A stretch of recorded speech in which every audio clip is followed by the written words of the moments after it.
tous avenir moko ba tout na yebi biso na yebi hygiène yebi ta porte pas na 2h30 na 2 filles lokola pa na nga bayebi ki à 2 fois azala na ya fifi parce que ata bambongo na nga nde solo natina bongo alobe natindelaki ko déjà ya futela ka mbongo ya ndako abesiportleki na nga yebi ke tonto hygiène ya fongoli pense na 2 filles babenga nga soi-disant fille moko asaki overdose soki mpe problème ekombaki makambo ebele tiko on va travailler ensemble c'est qui est vrai moto moko eta kolinga mona moto azala envie te totravaille ensemble tozoposte bafoto hygiène ya mama na ye ya bato nyonso babandaka na lingwala toluka ye partout parce que ye motu ayebi eloko nini eleki mpe bandeko na biso mibale natikala koyamba fi wana te nayebi ye te namona ye te chambre na nga moko ya bavisiteur bayaki bakutaki wana je sais même pas j'ai même pas des explications parce que leki na nga aza mineur na minute oyo hasard bakangaki mpona baidentification soit mpona aza témoin et puis bazalaki na fille mosusu lisusu donc c'est un peu beaucoup mais seulement je suis pour rien je connais même pas la personne namoni na miso na nga te et maintenant la nga mpe nazomona mbala liboso na bino nzela moko mpona bato nyonso bana posa plus d'informations on va poster les photos de la maman de Jeanne les photos de Jeanne boluka biso tokopelaamonana vie que voilà na répondre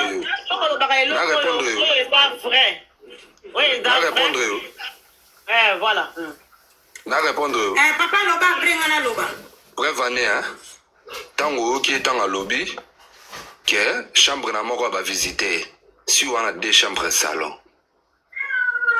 à lobby on a 3 chambres salon mais tant on dit que speaker à lobby que chambre na moko va visiter vous comprenez fallait le chambre moko nazolo bano bien d'accord si vous avez 2 chambres salon ngai nakoyoka oyo elobi na monoko ya chambre salon maman Christelle pardon excusez-moi pardon vraiment avec beaucoup de respect naloba kaka papa yo solo bakendako ya fifi siwa eza na 2 chambres sikoyo wana yo moto ozoloba 2 chambres siko parce que nga nayebi ke fifi siwa déménageaki mais yo lobi ke ndako ni eza na 2 chambres siko petite sœur na ye aza kolala na chambre nini parce que chambre fifi siwa ezalaki ya kokangama voilà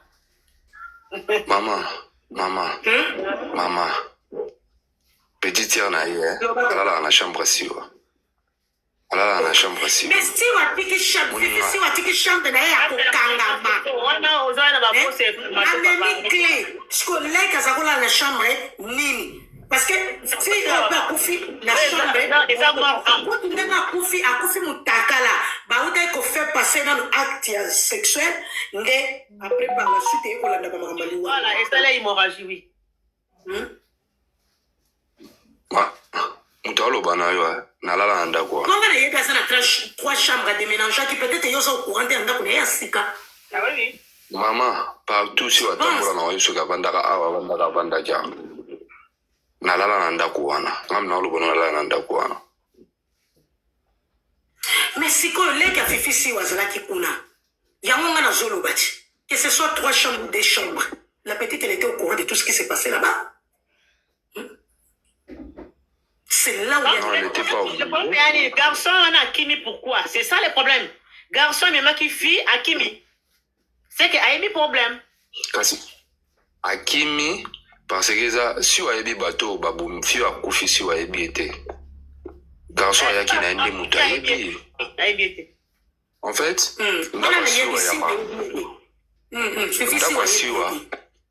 ndako asiwa nga nayebe na siwa nakomema mpe mutu na nga siwa oyamba nde apesa ne fufu e nga nde na boye lokola leki nayebi ke ye azalaka na yasififi ya koleki na ye nde na aloba nobo nakokepe na mutu na ndako wana petit wana aloba eloko te abike ye azalaka na yaya comprendre donc parce que les garçons papa nanga na kati yo te omoni garçon wana susi na ye ezalaki oya mema bango na hotel amemi bango na hotel te mais susi na ye ezalaki adobe fille oyo bakuti akufa garçon wana apasaki na acte sexuel na fille wana nazokosa bino te oui c'est ça voilà soki mosusu wana peleki ya fifi siwa ayebi ke acte sexuel moko elekanaki na kati wana Non, là c'est faux. Là c'est faux. Papa, attends. Je vais te dire ceci. Toi, tu penses que, déjà, dès qu'ils rentrent, ils ne vont pas dormir tout de suite. Ça, c'est sûr, Balala est mal à mon côté. Moi, je ne me trompe pas quand je vois les choses. Balala qui est mal à mon côté. Et les deux. Les garçons, déjà, ils touchaient la fille partout dans son corps. Elle se laissait même toucher. Vous comprenez? Tu dis non, pourquoi? C'est les gars, question à Kimi. Tu dis non, pourquoi? Pourquoi tu dis non, pourquoi? Il a touché. Maman. Ce n'est pas toi qui as touché la fille. Moi, je dis c'est lui qui a touché la petite qui est morte. C'est lui. Ensuite, il a récupéré la hâte. Omoni peut-être rassure. Soka imona qui a toi et baki. Alinga même pas aussi à permettre mon salama. Attends, déjà c'est Azam mineur. Déjà Azam mineur. Les gars qui est rentré là-bas avec les filles, il est plus âgé. Oui. Vous comprenez? Elle déjà c'est mineur. Faut pas oublier ça, mineur. Donc, petite sœur, puis si on a comme grand frère, Azana Moya Kolobate, comme Bamessan déjà, Baébani, c'est ça le problème. Je vais pas penser à ma bête que problème Moko et Koya, mais. Bon, maman, on est là. Dans le vélo, on est là, Kita. Au moins, une petite rassure. Na solo on est très bien. Ajinae, na. Ajanan. La petite sœur, non, Ajinae, na solo. Non, elle est pas mineure. Adam mineure, c'est tout. Même à 15 ans, 20 ans, on a dit vie privée na bango. Non, arrêtez de parler de bêtises, monsieur. On a dit vie privée na bango, tu n'as pas le droit de parler ici. Désolé. Merci.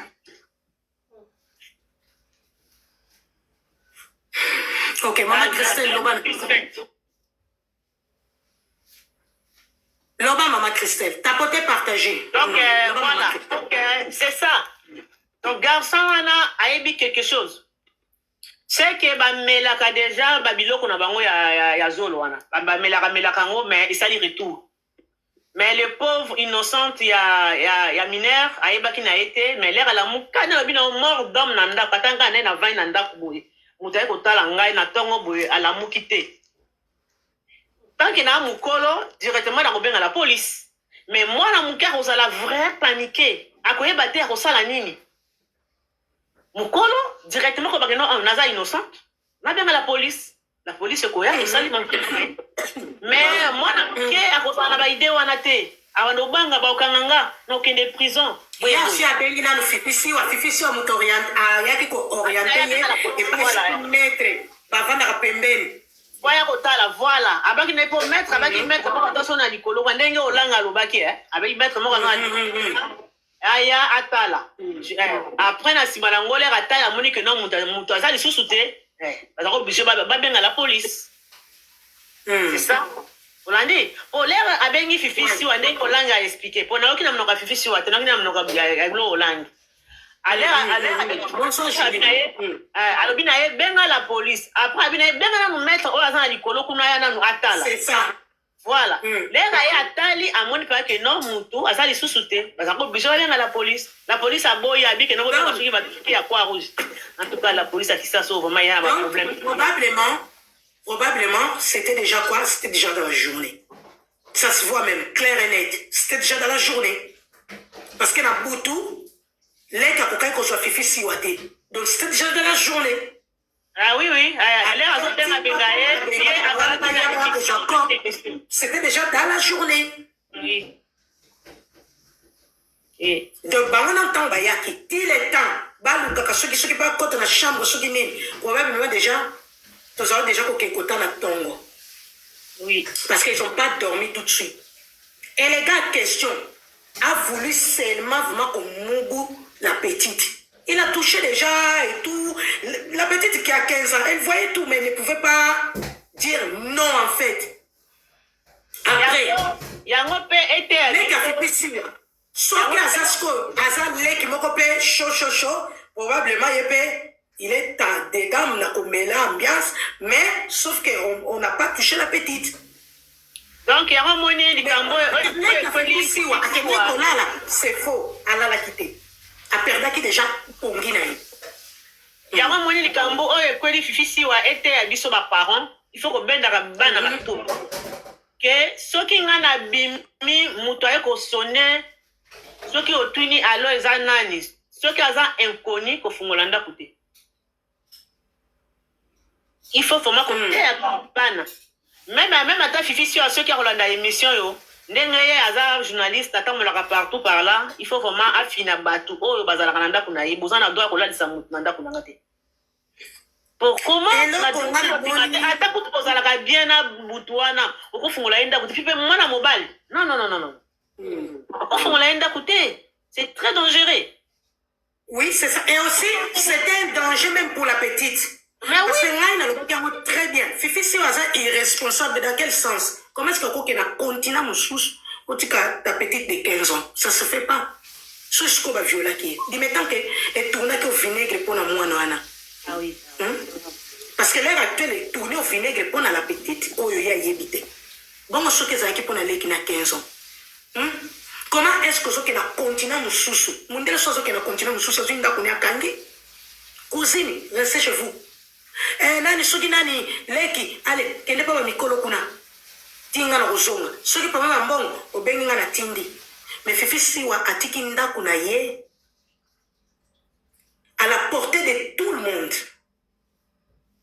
Donc ça veut dire que Azano la maturité, Azano la sagesse de Fifi Siwa. Elle ne sait pas non plus se protéger. Donc il n'y a pas vivre par un miracle. Pour y avoir un bina no kobi battre la tête, ndaku ya yo n'importe qui a kokota te bon sur la télé du lot. Alors ouais politika on a 15 ans nanda côté c'est très dangereux. Comment est-ce qu'on peut faire ça? OK na continent moussous. Ya mona lobi aza irresponsable tout fait. Ce qui est comme la katia ndaku na eza faute na yemoko. Tant que tu continent sous, tu ne peux pas laisser ta maison à l'abri de tout le monde. Non. Maman, ouais. Et ça faute na yemoko. Fifi si wanda za zoba. Attends que tu balobi les bons samaritains. Attends que tu balobi yambanga na maboko ponele motema na pembe. Non. Non. Tala lelo e comme lié. Na vie faut que tu dois faire l'amitié avec qui, tu dois accueillir qui. Parce que c'est ta propre vie qui est en jeu. Comme yomo ko pe ba ko longo na mukile. Et ça c'est que pour petit wana nyosho yebi sakaya salaka non. Les serpents, ils changent de peau, mais ils ne changent jamais son venin. Et ça ne fait si on peut faut qu'on gagne la yé, à comme ma yé, parce que la prochaine fois, parce que les autres bois étaient ballons les corps, mais ballons l'esprit, l'esprit il est là. Là il a ciblé les choses, il est là. Voilà, alors il faut à déménager, il peut pas encore. Parce que ça quand tu n'as pas conscience de que il y a une chambre où on t'a confaki. Esprit est quitté, et ça les corps, nous devons mener l'esprit est quitté. Et moi, je condamne Fifi Siwa. Parce que c'est sa maison et Faka Kanganda Kunaï. Où ça, on a banné. Il faut condamner, au moins que Bana Otozo Botalelo, ça s'appelle trop Moutou Makas. Peut-être pas au Banaye que non, au côté de sa moutou à terre, mais n'a quitté Tunaye, tu éviter.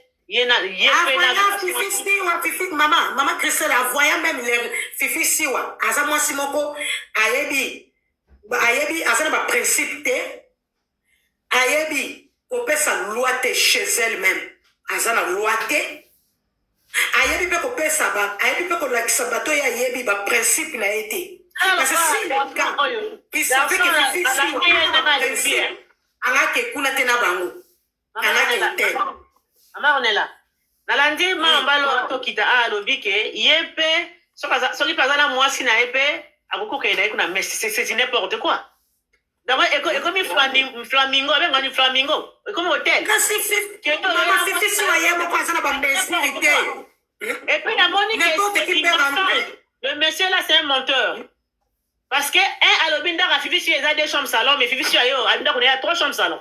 c'est un menteur ayebi fifi siwa ata okosa ya bato bayaka kaka mpona koya kohumilie bato oyebi oyo eza mort d'homme ye eloko yaka kosala babese te oyo eza mort d'homme ye eloko ya mpasi ekokokomela mpe yo ekokomela mpe ngai oya kosala baventure ateke no nga mpe nakozwa mwasi nanga mpe namemi ye kuna mais c'est du n'importe quoi c'est du n'importe quoi c'est du n'importe quoi okoloba kaka babétise kaka na réseau mpo kaka bato bayoka omoi sikoke naokisi ye soni yo ozoloba deux chambres mokolo ndaka abi 3 chambres ozoba deux chambres tala niveau ya lokuta ya boye omoni siko problème ezali eza nini fifi siwa sikoyo fatika vi ya loyenge fatika vi ya loyenge ase remettre dans son assiette omoni fifi siwa azwa kongo atiango na motu azwi mpe poto akanisi ye mpe azwi poto atie su na motu omoni avi so otie pays na motu makambo yango yango esukaka foyebaka je pense eteye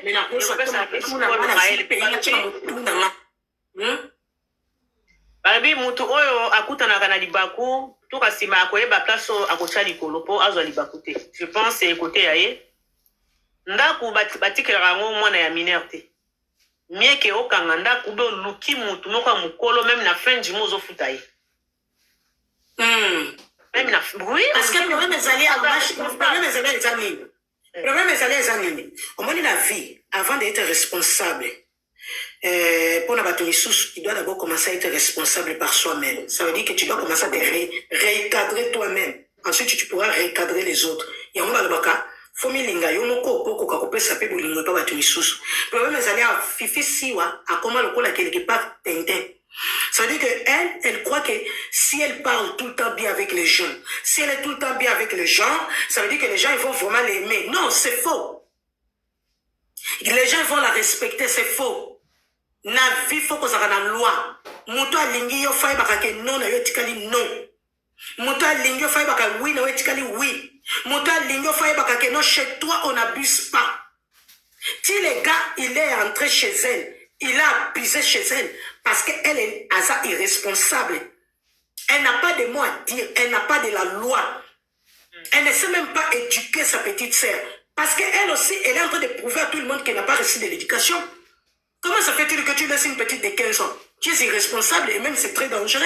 Ça veut dire que Fifi Siwa Lewa sera boti. Il faut me balayer, surveiller ma casse. Donc ça veut dire que Fifi Siwa face à mon bal moko, ou à la sagesse, la maturité. Un homme qui a la vie stable, la sagesse et la maturité, un homme qui a fini les études, mais un homme qui peut recadrer une femme. Ça veut dire que si ton père a échoué, c'est lui-même, il va te donner de l'éducation. Non pas la cobette, mais faut me parler, moi, pas pèse éducation, parce que si on était ban à fifi, si on a cobota, bah, cause à la tan éducation, mon côté, je vous dis. Bah, ça tan éducation, mon côté, et cause à la déplorable pour la ban à l'ayer. Ça veut dire que mon bal, oh, fifi, si on a mon bal, ça veut dire que c'est un homme vraiment, c'est un couillon. Parce qu'un homme qui éduque une femme, c'est un homme qui a la sagesse et la maturité. Ça veut dire que fifi, si elle ne peut pas se marier avec n'importe quel homme. Sinon, c'est foutu. Foyer naïe, et qu'on n'a pas un foyer. Mais ça sera une bataille de champs. Je ne sais pas, ça sera quoi? Naïebité. Bakoulou na mtobota mwana, bilor ni nekobota mwana to yebité. Parce que Fifi Siwa a autorité. Fifi, je suis désolé. Fifi Siwa a autorité. Elle ne mérite même pas d'être une mère. Parce qu'avant, comme ma maman, tu dois être d'abord autoritaire. Mais elle n'arrive pas à être. Qui est Fifi Siwa alors? Où elle se déguise. Fifi Siwa ou Batbayebak. Na oya zana vraie vie nae. Ce qui est vraie vie nae, c'est plus dangereux que na oya la kisakabatu. Sur Akuta na batu. Moi, très dangereux. C'est là, c'est pas possible. C'est pas normal. C'est pas normal. C'est chez toi. Alors, il faut respecter chez yo. Ce mutalinga qui nous sommes comme d'ailleurs sexe, à quel ailleurs. Sur un alinga union alinga mais la chicha ailleurs, pas chez toi. Mais en absence les gens ils ont abusé chez toi, sur ton territoire. C'est ta maison, ils ont abusé, ils ont fait ce qu'ils veulent. Et ensuite, ils m'ont mis liwa. Hein? Ndaku na yo fifi siwa. Batu basibani na katia ndaku na yo. Mais putain. Hein? Donc ça veut dire que les gars même ils savent que toi là, tu aux gens l'autre côté penza, nzinzina zelo na mtu. Hein? ozana yo na banzizi na mpesela mutu ozana yo fina zelo ozana loi te tozobenge mpe petit na yo to ça veut dire qu'il faut suivre baloi na yo il faut kozala autoritaire ti bakende kosala yo eloko ya boye fifisiwa ça veut dire que tu es une femme tellement pathétique même si tu es avec les musiciens même si tu fais tes émissions tu vaux rien ti bakende kosala yo eloko ya boye merde. Et les gars même, il s'assume pas. Il a pris la fuite. Fifi, faut se revoir, hein. Comme garçon Anna Kimi, ça veut dire Aébi quelque chose. Bon, pour Nangaï, n'est rien à réfléchir. Parce que Anna Mukila Poto et ça, Maramingi. N'a surtout bien la Mindele, Meli, Poutou, Nabango. Après, un rapport sexuel, Ming Bakoufaka. Même dans le documentaire, même sur le na Google. Pour mon ango, il s'allume trop na mboka potoa. Même na balabala, même il faut un documentaire aux États-Unis. Moi c'est un mobile, moi ça qui mundele, moi ça zaki mundele, moi mobile zaki noir. Ba meli biloko na bangona tuluana, bazo salango na arrêt de bus. En pleine journée,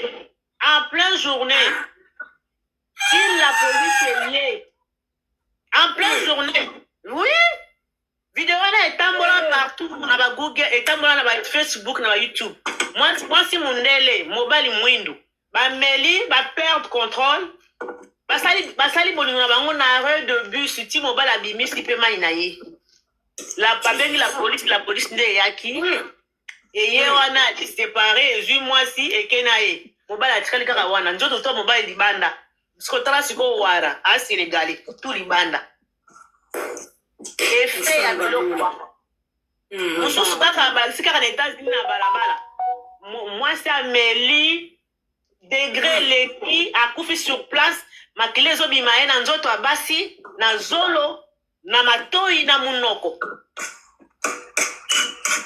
laso na kulanga bien biloko esalaka nde boye ti ndeko na biso wana ya mwasi ya tiki yango gloire à Dieu talaka nde ekomisaki na kisasa tala lelo la vie na vie ya kisasa au moins différence oui parce que non eloko wana ebebisaka vie ya mutu soko oza na mwana oza na bana bazomela biloko wana il faut que mwana na baprière kosambela mpo alongwa na vie wana eyali vie moko diabolique démoniaque ya malamu te parce que ezodétruire bavie bayendaka mutu alongwa na biloko wana voilà ezodétruire bavie ezala masanga ezala babiloko makasa ezala baputulu wana eza très dangereux na santé très dangereux ezobebisa bavie ya bato okosala eloko oyo okanaki te po miso lokola oza na bazalimaire mpona azala bref nza basunga justice asala mosaka na ye bayeba nini ekomaki na butu ya mokolo wana tokokoloba na biso me toyebi te nini merci beaucoup bonne soirée botikala malamu à la prochaine. Oui, merci beaucoup maman Christelle, merci beaucoup pour la point de vue na ba témoignage je peux ici que Dieu te bénisse maman. Bonsoir maman Marcia. Bonsoir maman. Nasa bien maman nangai. Loba maman.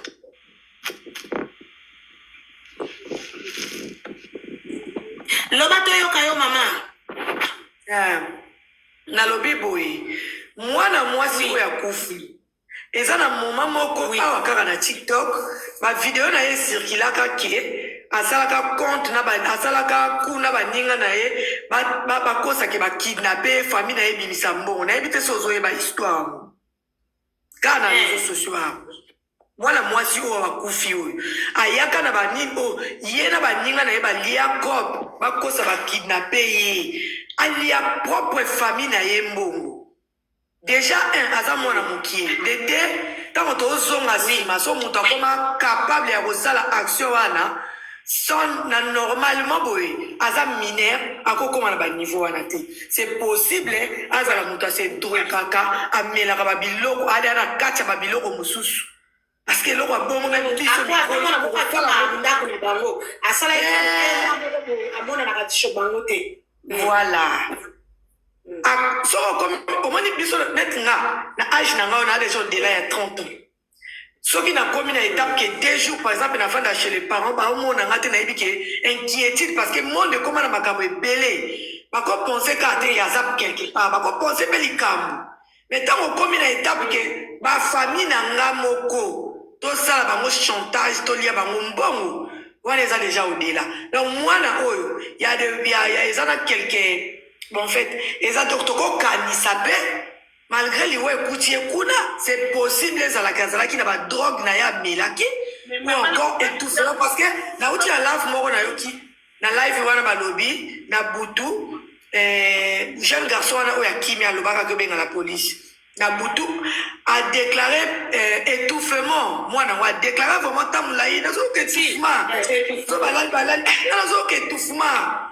so balali tema bazalaki na drink mutu na mutu aokipe vi na ye babanokipe ete ekozala mpe étouffement wana basise kosala babétise na bango mpo badrink akoma yoka baétouffement ou encore côté awutaki on ne sait pas chose à revoir encore ndako nini na Kinshasa ya lelo côté insécurité koma ntina moi 2h du matin ezalaka permis n'importe qui soki atoke bafungola parce que mwana wana pour bien voir aza famille asisisiwa te bino moko na ndako soki mwana bino aza libanda ti 1h atoke porte ou portail soki bofongoli ressentir il y aura des gens bakoblame ye bakoyebisa même 10 jours mosusu okoyeba ete kofongola te je suis sûr que partout eleka bongo pourquoi parce que bayebi ke jour mosusu tokofongola tokotisi bato mabe malgré oza ya biso yo un jour okokotisa bato mabe maintenant ndenge nini yo oza ya biso te otoke porte na 2h epo tofongolo na facilité ou encore ndako wana batekaka diamba ou babiloko na bango ezalaka mpo bandako batekaka biloko wana bafongolaka air ni air mutu amela cigarette akobima na butu akolukaka cigarette aobanga risque ya nzela te parce que posa wana eza lokwa posa moko eyaka na envoûtement en tout cas tu dois filmer fo bima omona mutu mosusu adémarre voiture akende olukaka cigarette mais ezaka milinga mpa moko ozela mpe ntongo tomonaka souvent bachibokere bazalaka na mwa bacoin na bango na butu omona ayebi déjà coin boye même si distance okenda kozwa eloko nanga donc mwana wana na kati ya ndako wana est ce que c'était seulement censé akende opase nuit kuna pour quelle raison soki na cadre ya amitié moninga yango ya ye azalaki ya kolala yo ndenge nini owuti ambiance oyo ya kotoke moninga porte na 2h eza déjà ka ya komona mpe parce que na 2h soki okomi déjà na courage ya kobima libanda otambola ça veut dire c'est possible okoma epa na bino ou encore na Kinshasa tolalaka na banganda nganda moko eyindi omoni ye tozelaka 4h tokende mpo tokozela te mpo tozangi badéplacement tokozela mpo na sécurité maintenant ye ti abangi sécurité wana te aye na 2h eza na eloko esalaki ya yaka place wana na 2h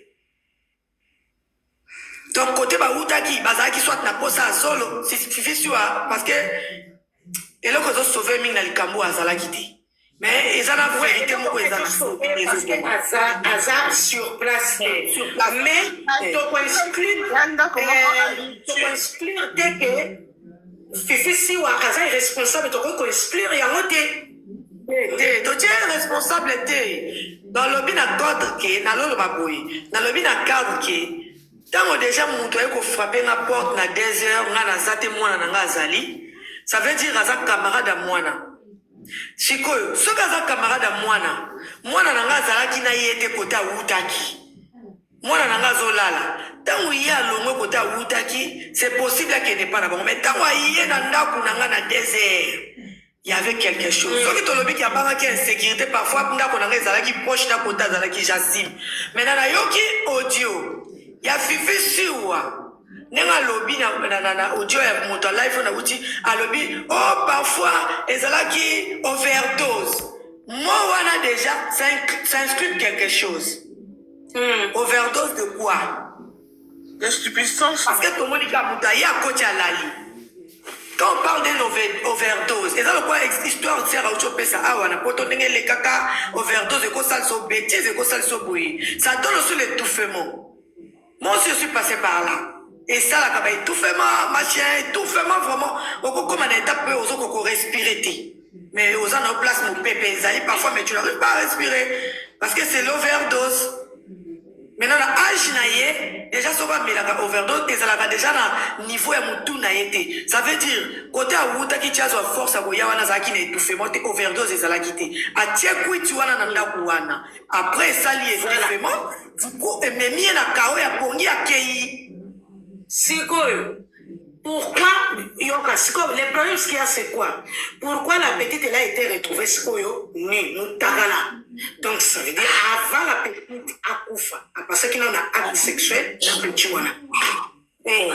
Maintenant, sauf qu'il a se retrouvé mutakala, muta se retrouvé mutakala ya kokufa, mwana mobali moko ka wazalaki wana pe abimi akezo la police akeya zoni te. Ça donc tout ça déjà la parole na monoko. Tout ça déjà la réponse à ma tout. Mais là, sauf que la police qui est ça, on va la police a mis sur enquête, tu connais au 4e enquête. Ce qui va les mis qu'on soit des cas à hôtel, na cas à jouer le fille, na oyo. Ton limite de les arabes ils ont monté ça la analyse. Tout ça la analyse, la n'enza basalaka, au cours tu rappelles kamusu subozala qui dans le quiétude, vérité et quoi apparaître ya mon mais sinon c'est ça. Explication est claire, mais tu wana kei, ayebi problème. Overdose wana ataki kwiti na ndaku wana. Parce que yaki koyaka. Azaki na overdose na nzela te atamboli ti akomi wana ndengeni. Ça veut dire que ils avaient l'habitude en fait. Ah, Siko, comme tu as l'habitude, mais à 2h du matin déjà. Siko, donc probablement, quand on va être 2h du matin, probablement, balalaki, toujours qu'il est déjà vers Batongo. Balalaki tout de suite. Parce que solo laki nanu, solo laki, et tout. L'un fifi siwa azomonane nyoso. Pourquoi la lobby que des histoires que ses cousines ils étaient là-bas c'est faux. Parce que sur la cousine bazalaki wana acte sexuel wana nge salamate. Ba bêtise o salami la katia ndako nge salamate. Les ka fifi siwa bazalaki.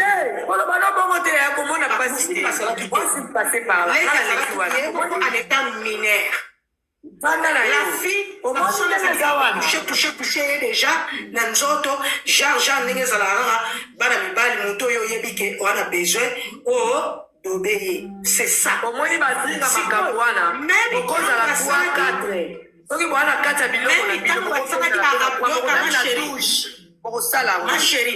Ma chérie, même pour choquer encore mes frères et sœurs congolais, pendant que Bazaro ça un acte sexuel, les cas Fifi Siwa Ayoka Kitu. Mais Fifi Siwa a besoin de laver l'image parce que vu que c'est chez elle, et il s'agit de sa petite sœur qui était là-bas de 15 ans. C'est ça le problème. Les qui n'a Ayoka Ki, les Bazou Salama Kamnabangoana, il y a sexe. Na koyoka te ndeni aza na même pièce na bango soki eza déjà ke bango babelaki biloko seke ye pas koyaka amoni na ye amoni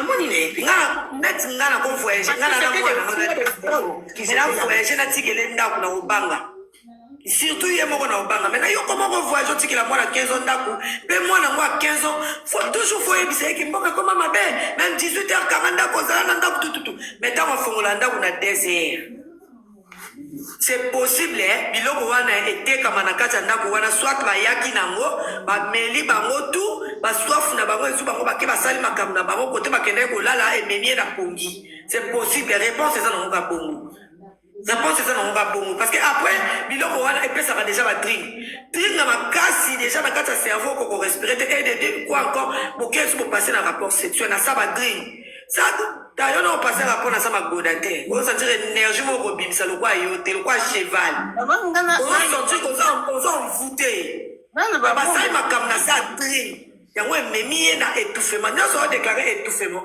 ezalaki baréaction ya makambo wana me elobi zenge eza tata no na mama noki zenge aza te tosala na liselo biso motu to azalaka libre opense oyo azali donc ça veut dire ntongo basilisaki makambo nango basali makambo na sa drink yango esalaki étouffement wana tellement bazalaki na drink alali ememi ye na se ya pongi réponse eza claire parce que so tolobi ke bafinaki ye na kingo je ne pense pas. Surtout le bic est poison, je ne passe pas. Et ça drink, parce que mon temps est déjà. Et puis il y a mon fils qui va au banini. Oh, et ça, ça overdose. Il y a overdose, wana wapi azalaki te. Ça veut dire, Yoka, ça veut dire que Fifi, si on peut mettre biloko comme Makasi, elle permet à ces petits aussi de prendre ce qu'ils veulent prendre chez elle. Donc, Fifi, si on peut mettre biloko comme Makasi. Maman va mettre biloko comme Makasi. Donc, entourage à Fifi, si on a la magie. Azan entourage moko. Oh, il bête à Kango. Azan peut l'entourage, il bête à Kango. Alors, Fifi, si on a moutou, il y a double. Azan mouta détente. Ça veut dire qu'un entourage, oh, il bête à Kango. Il n'y a pas bêta, azan entourage bêta kate, il n'y a pas pour se comporter comme bêta kate. Donc, azan taba bêta. Fifi, si on peut azan taba bêta. On est là. Maman, on est là, pardon. Pardon, infirmière, là, qui t'a la lobby. Non, en fait, quand tu as soulevé ma point intéressant. Là, le maman m'a dit qu'après, bon, au continue. On levait ma point intéressant, ma Martial. Moi, maman, on est là. En fait, une fois dans ma tête, il y a une semaine, quand on a levé la petite, moi, on a vu ça, non, c'est là qu'on peut sa condoléance la famille, où il va tout perdre moi, quel que soit ma camo, quel que soit et tout, vraiment c'est c'est la mort d'homme en fait. Au moins, maman, n'a pas infini d'informations. Oh, quand on a continué, même là, pourquoi, on a beaucoup expliqué même la petite soeur Nana. Il faut tout sensibiliser Kebana, en fait. Donc, ma jeune fille, bon, moi, ces derniers temps, la cigarette, kakaya pamba, ou cigarette, ça détruit la santé. Cigarette électronique, ça détruit la santé, en fait. Substance consommer il y a tellement néfaste pour la santé et qu'on détruit santé n'a qui na urgence na autre que ça la vacation qu'on a urgence na recevoir jeune à 25 ans avec comme substance atika ça fait 2 ans atika mais et ça lié et ça lié thrombose dans tout ceux qui en plus de ça broncardique autour de ça qui vacation ceux qui azaki nanda connaît qu'à sa coffee obligé va tirer dans l'hôpital à mon pas va opérer en fait d'urgence mécaniquement va le caillou ils en a katia mutu. Ok. Il y a 2 ans déjà. Donc, pour dire quoi? Maintenant, en fait, jeune, il y a les lois, comme il a vu mon corps accéléré, mon corps, c'est pas possible. Tant maman Marcia a dit que moi, à cause que famille n'a kidnappé, machin, il y a eu une histoire comme ça et tout. Mais parce que ceux qui vous ont aujourd'hui la substance, ceux qui ont un bon monté, tu vois, ou quoi, obligé, ont inventé ma camébélé pour na ozwa mbongo. La raison, vous sensibiliser bana. Même simple chicha ils ont dit tabac, ça détruit. Naza même la seule la service en pulmonologie, mais il faut au moins abattre. Donc en fait, c'est-à-dire que en fait, ça donne et puis ça exemple ça mawa. Parce que bana bazo beba. Tout dernièrement, je vois que moi, à 16 ans, a commis donc l'autre n'a benda wana et l'autre m'a pesi pona là-bas hôpital bino beaucoup comme belango poudre na bino bombe na bino wana ya bana. Moi, à 16 ans, maman a ivoirienne azolela. Aïe, qui même pas. Abina mona kaka mona tout à la chambre, la chambre. Qu'on sensibilise parce que les enfants vont se détruire. On ne se rend pas compte. Mais c'est pour moi, dans la chambre, ça comment on a tête santé à moi, même état de moi. Tu ne même pas. Yo, on a qu'à moi, on a qu'à bimakate, à la chambre, à outil d'école, tout ça et tout. À la chambre, yo, koye banote. Mais enfin, moi, on a déjà à consommer, déjà, ma bloc. Enfin, moi, même cigarette électronique, moi, on a qu'à consommer, yo, koye banote. Nga na oyeba, nga pena na oyeba. okoyeba soki des fois akoyi mpe soki osomekaki wa ou bien des fois ntango mosusu omekaki te mama omoni ntango oloba likambo kosensibilize bana koyaya mwana na yo fazalaka na se ya possession na yo ngana na mwana otanga université nasimba asaki na ye nazala na poso autorisation na ye te nasimba telefone mwana nga nazala na poso autorisation na ye te tandis nalobaka na ngana tiaka bana na nga na motu ngana tiaka bana na nga na motu bref il faut qu'on se sensibilise bana na recevoir que moi jeune moko boye jeune fille moko baki couple na mobile moto ya haïti ana mobile ya bal pe ya mwindo oyebi baduye cigarette bakotisi na biso ya basi en plein rapport na bao tu te rends peu bazaki na kati na biloko wana cigarette na kati kuna cigarette a du cigarette à cause donc en fait c'est des fantasmes ya mobile tu te rends peu compte na kati ya ba effet ba biloko wana donc fantasme mobile eza cigarette à côté mama na ngai jésus mais c'est qui s'y est parti intime oui voilà moi la fantasme polaire aye na urgence ba expliquer moi comme ni koto azoko expliquer donc imagine bo otali de bato mwindo wana mais donc colère mo que ça na soni donc asa bato mwindo ko ale mobile fantasme na ye eza pelisi cigarette bakaka ba jeune mobile akoti wana se ya mwasi mobile akoza ana pas plus de 25 ans mobile kobekisa ngo te bazosa barapport na bango baki na kati ya baeffet na bango bamela badrogue na bango nala bakombo te bameli bamakasi na bango makasi basubstance na bango azwa cigarette na moto atia na nzoto ya mwasi nzambe yesu c'est-à-dire que toza naki intolente pendant ça fait 10 ans naki intolente on a comment mais batindi na hôpital mosusu nani na hôpital na biso na bakotasalaka te il fallait ake l'hôpital ya monene alors que il faut obligé faut baopérer ye nomina mokili bacochon mpenza baza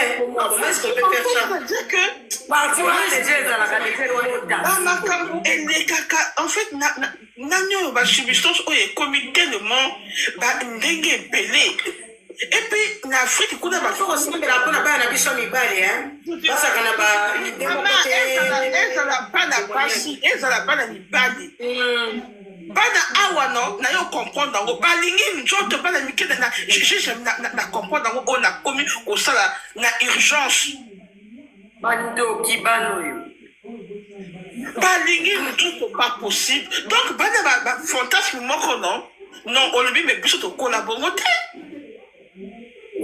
tokoli bongo te epuis na afrique kuna bakomi en fait c'est-à-dire que bazomona même pas danger en fait ozomona mutu oyo azali mpe na eloko kolia mais azokende esika oyo bazomela shisha ye wana ami te na shisha sensibilisation parce que déjà babiloko wana ebendaka baproblème cardiaque et qu'elle a obligé et touché organe moko obligé en fait et puis ntango ozozanga yango donc en fait c'est à dire que il faut sala eloko moko na mpona ozwa mbongo parce que ozokodépendre nango et puis okoki mpe kotika yango mpe bout du jour au lendemain te obligé na kokende c'est vrai eza komela yango eza facile mais c'est vrai eza nanio eza pasi et puis na c'est vrai okokofa parce que ntango nzoto ezaka na manque mama ornela yo omona motema na yo ezobetako okoki même tachycardie na yo okokoka même na fréquence cardiaque na okokoka même na 150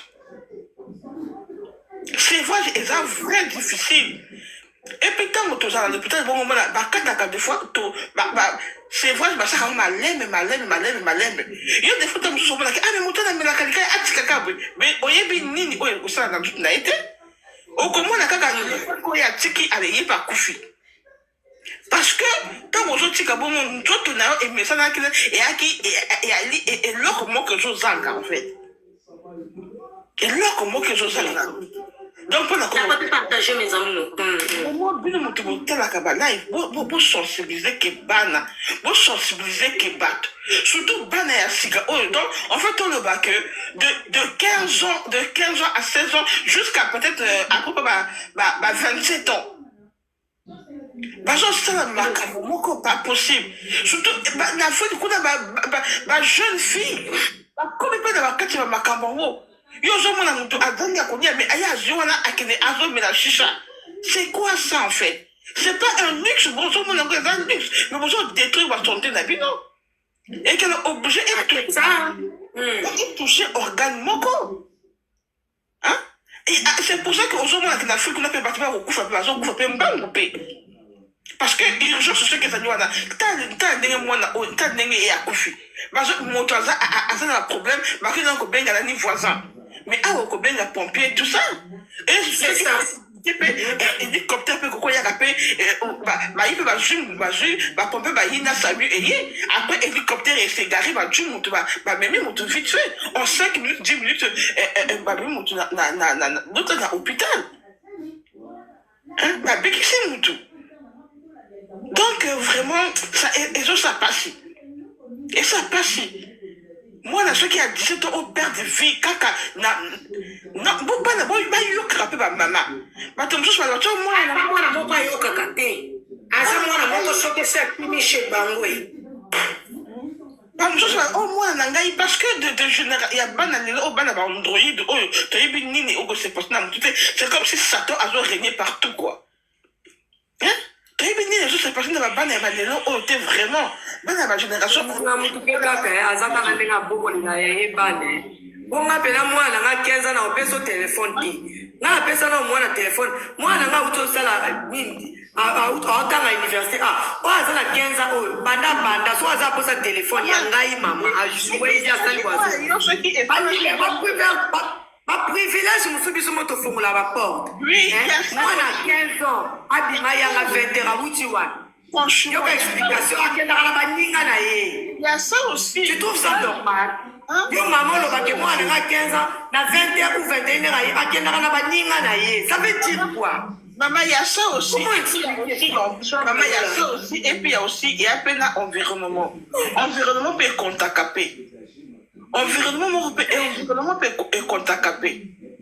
Environnement maman. Quand on parle de l'environnement, tu le bâti biso tout au la place à propre. Nga moko to na lo bano ke bi passer par là na écouter. Mais au moins na lo bana tika cigarette. Na ba tu na zala na ba dimate parce que na wuti vrai fumer. Donc oyo ka ke so na muki na 1000 francs. Donc ça veut dire 500 francs dans la cigarette. Mais jour na lo bana cigarette na tika na la kisa ke nga de kolonzoto. Yango la ba cigarette wana pas na biso. Ba mona nga na ngote ba yokate. Donc ça veut dire que et ça là comment oyo za pa au matin aux parents ça veut dire que nzambe akeli mais na mukili muta keli wana ndeyo maman to keli maman to boité maman to boité ngai en fait ngai na zo le baboy non moi je ne juge pas peut-être que parce que étant que professionnel na zo tia moi qui professionnalisme c'est comme maman l'infirmière na katiote siko par rapport à Fifi siwa olobi nini parce que makambele kana moi je trouve en fait bon nakoela un peu pas trop direct et tout mais moi je me dis que ndako wana ça veut dire qu'il y a ndako moko oyo et recevoir que bato ya ba marque wana ya ndako moko oyo ezali bien parce que déjà comment ça qu'ils ont voyagé aujourd'hui moi il y a 15 ans où c'est Kanatako il y a 15 ans à 2h du matin ils ont sonné donc il est à la limite à 2h du matin bato baye na ndako en plus de ça inconnu aujourd'hui ezaka bato oyo soki ya o bayebi o lebi ke bato bayebi ye ba côté na ndako et puis bato bazaka ka mon côté bazanda na ba jeune. Moi, en fait, je me dis, il y a quelque chose de louche là-dedans. Quelque chose de louche là-dedans. Hier, avant Daka Imoko, Aza Yemoko, mais on a 3 chambres. Na chambre Bapaya, maman, na Mboka et Afrique, Moutou a loué que Ndaku Yemoko, on a 3 chambres. Hein? 3 chambres. Maman, ça coûte cher, hein. C'est Ça côté partagé. En fait, c'est-à-dire que ce qui est dans mon coup, panel, machin, tout ça. Mais il y a quelque chose de louche là-dedans. Allez-y comprendre. Ceux qui vont creuser bien, il y a quelque chose de louche là-dedans. Parce que, Mundele a kolobanayo, yo, oza yo moko, t'as pas d'enfant, t'as pas nini. Yo, aujourd'hui, d'accord, à 3 chambres. Déjà, à la personne d'accord, 3 chambres, c'est quoi yo moko. Mais yo en Afrique, ouais, yo moko, d'accord, à 3 chambres. Oza te, les qui n'ont pas d'assima. Encore personne maximum que. Les qui n'ont à côté yo, ça veut dire que il y a les qui a une makambo les kakadandako. Donc azali étranger donc en fait c'est à dire que c'est pas un truc et surprendre les qui ayebi ki batouana soit ceux qui baya kadandako ba sala boye. Donc elle ne peut pas appeler sa sœur et tout pour le convaincre un tel azoyaka. Bayebani en fait. Bayebani. Les Kawaii, il y a famille, après, c'est sa vie et tout, mais c'est comme les réseaux sociaux, on est obligé d'en parler. Déjà, en Afrique, au niveau de Kinshasa, Ndakwa 3 chambres salon koti kama na mwana 15 ans, c'est archi fou. Au banga. Ata lobi nga na banga molili te, azamuto azana costaud na gabarit, luvunu. Au banga parce que toyebi qu'est-ce que notre pays. So qui ezala qui maintenant na ba membre en famille, na kati nenga zolobo y avait mes cousines, ba cousine wana bazala qui na droit ya ko imposer que à air oyo porte na ko fongwa maté. 2h du matin tu ouvres la porte. Tu expliques ça comment? 2h du matin. C'est ça. Moi, il y a 15 ans à la mouka, quel courage! Ma sonné, il faut que fongola. Ceux qui 2h du matin, ceux qui moi n'a qu'à fongola. Bon, ma cousine, on a ce que bazaki wab. Pour aller ma cousine. Nakolobelo comme collègue qui a fifi si wapé azabane au thème bazaramani mani, c'est des filles chaudes. Obi bano qui chasse bazapé. Mais il y a quelque chose de louche là-dedans, la façon qu'elle fait les choses là, c'est même pas les enfants de 15 ans. Il y a quelque chose de louche là-dedans. En fait, bango kuna baye kuna parce que ils ont l'habitude de ya koko makoto na bango bongo en fait. Bazali habitué. Bali habitué, mais il faut vraiment qu'on se... Et je pense que était payé en fait, était payé. Soit peut-être à Koyamba, peut-être n'importe qui n'a pas côté et tout ça. Parce que laisser un enfant, déjà, n'endengue à loi normale, majorité, ils ont du judoté, majorité internationale, elle est 21 ans. Elle est 21 ans. Un enfant de 15 ans, même si bango n'est pas kangi, moi, il y a 15 ans. Là, déjà, c'est la droite, et moi, il y a 15 ans. Là, c'est la droite. Mais yo, aujourd'hui, moi, il y a 15 ans, il y a 3 chambres. Et puis, il y a 2 heures du matin, moi, il y a 15 ans, on a sonné, à quoi font la porte? Bato ba ya kaba ils va pas ya na yo ba ya kaba font la ba demander ba zo kota. Attends, quel désordre en fait. Quel désordre. Parce qu'on a le bif, fifi, c'est irresponsable. Pour les cas comme à un niveau, ça veut dire qu'il n'a pas reçu des principes. Il y a des choses qui se passaient déjà là-bas dedans. Ils ont ma les caca déjà wana. Donc elle s'est pas permis jusqu'à Kabona n'engue na yemo que non a font la bande portité. A font la papaya portité. Puisque ça va pas ya. Il y avait des choses qui se passent déjà dedans et tout. Oh, bah, comment on va y aller? Maman, on est là. La réponse est claire. La réponse est claire. Déjà, moi, à 15 ans, il y a 3 chambres salon. Na kinité. Aza kinoise, non? Aza ba famille. amutakini ana bafamille moi famille élargie préféré même kangango vraiment akokuta babuka akondima jamais mwana 15 atikele ndako monene bon et puis mwana 15 ans soki au cas où c'est vrai batikele ndako à partir heure wana c'est carrément impossible d'afongola la porte pour soi-disant qui paraît copine. Hein? Copine, camarade, à à 10h du matin.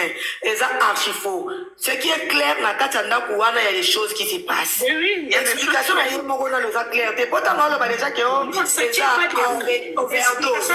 la chambre de Sousouana Batou Bazalaki. Na ba live mususu batie ba voice na ye na ba chambre mususu wana bato bazalaki batunye banane aboyi koloba po ya avait mes cousines bon ba cousine na yo banzima mwana mukie ya âge à 15 ans que font la porte soit disons pour la centaine de bonabino hein et puis bazoloba nini autant ba kotaki na chambre na garçon on a bossa même combo on bazotang elle déclarait l'étouffement elle a déclaré l'étouffement 4 fois la nuit. C'est elle-même qui parle. Déjà, ceux qui... Nicole, notamment sont déclarés étouffement. Pourquoi ma maman qui est en hôpitalité? Je comme notamment sont déclarés étouffement.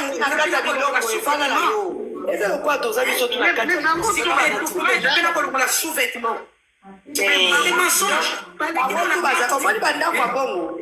bandako bongo ezaka neza kwa nganda diamba yo koti musu alongole la batie na mira ta vani na kwene do muntu mutana kwene okipe na baboro na bango yes koton ba meli ba koti kuna magoda côté tout fait mais ko bandaye ba gérer tena ndenge mwana wana ekukufa parce que bango pe ba lamuka ki paré liboso na ye ba bandi ko déclarer yeti siko ndenge nini kaka ye moninga ne mutazo loba yeti siko ndenge nini et tout fait manga ba dole la ndenge nini de ba ye ko mais il y a un problème cardiaque et c'est le cœur non.